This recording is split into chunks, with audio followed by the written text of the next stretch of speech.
안녕하세요. 목쌤입니다.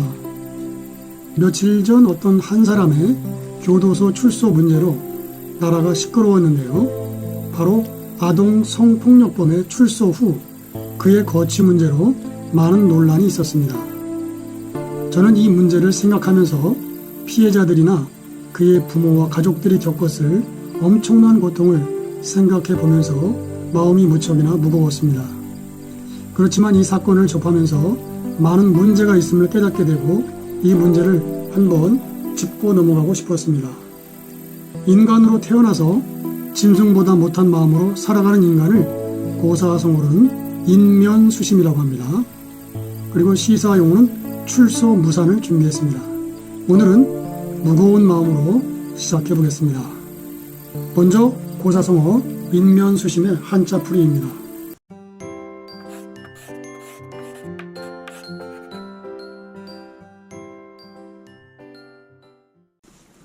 사람인 얼굴면 짐승수 마음심, 즉 인면수심이라는 말은 얼굴은 사람이나 마음은 짐승과 같다는 말로 마음이나 행동이 몹시 흉악하다는 뜻입니다. 그럼 한 글자씩 알아보겠습니다. 먼저 인면수심에서 사람인자인데 한문에서 사람인은 주로 다른 사람을 가리키는 글자입니다.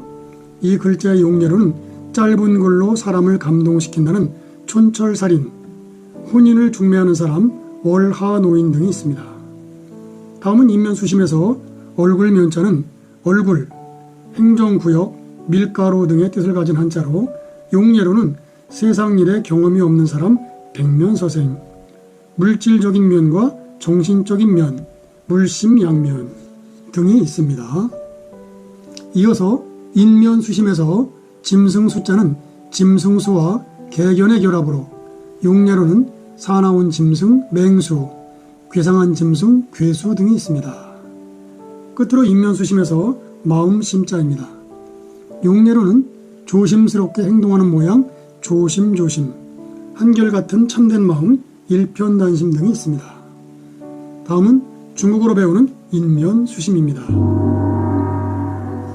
인면수심을 중국어로 읽으면 런미엔 쇼, 신, 런미엔 쇼, 신으로 읽습니다. 중국어 예문 하나 올려봅니다. 没想到他是一个人面兽心的伪君子. 그가 인면수심의 위선자일 줄은 생각지도 못했다. 그런 뜻입니다. 다음은 인면수심의 유래입니다. 인면수심이라는 고사성어의 유래는 동한의 반고라는 사람이 쓴 한서 흉노전찬에 나오는 글에서 유래되었다고 합니다.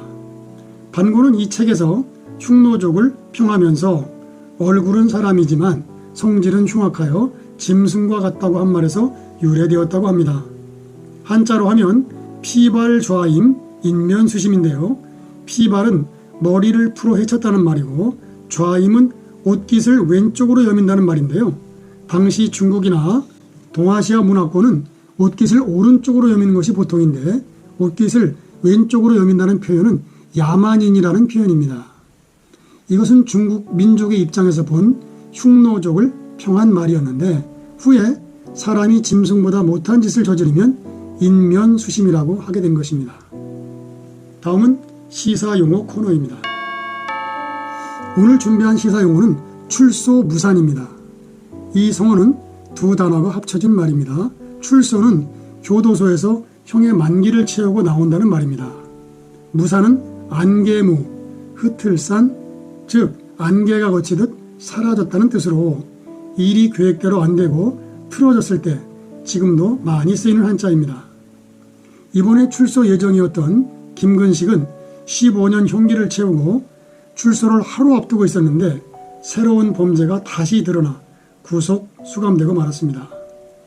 그는 11명의 미성년 어린이에게 성범죄를 저질렀는데도 당시 법으로는 최고형이었던 15년만 살고 나올 뻔했던 것입니다.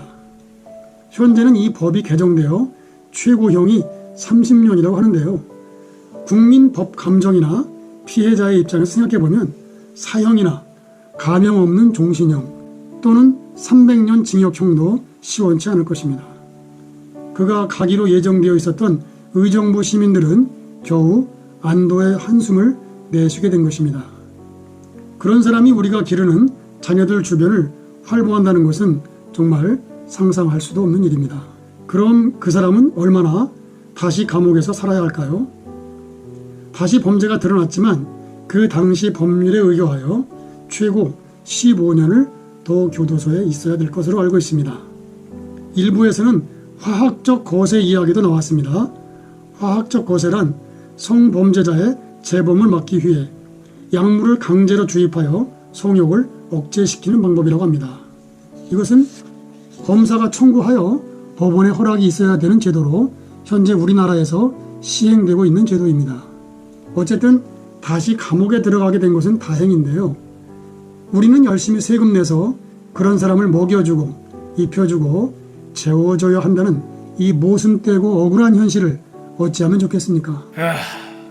그가 저지른 범죄를 살펴보면 어린이에게 접근하여 약한 척을 하며 짐을 들어달라고 도움을 청하였다고 합니다. 그러면 착한 어린이들이 도와주려 하다가 피해를 당했다고 하니 참으로 나쁜 인간이 아닐 수 없습니다. 그러자 부모들은 어린 자녀에게 낯선 사람을 절대 믿지 말라고 인간 불신을 심어줘야 하는 슬픈 현실입니다.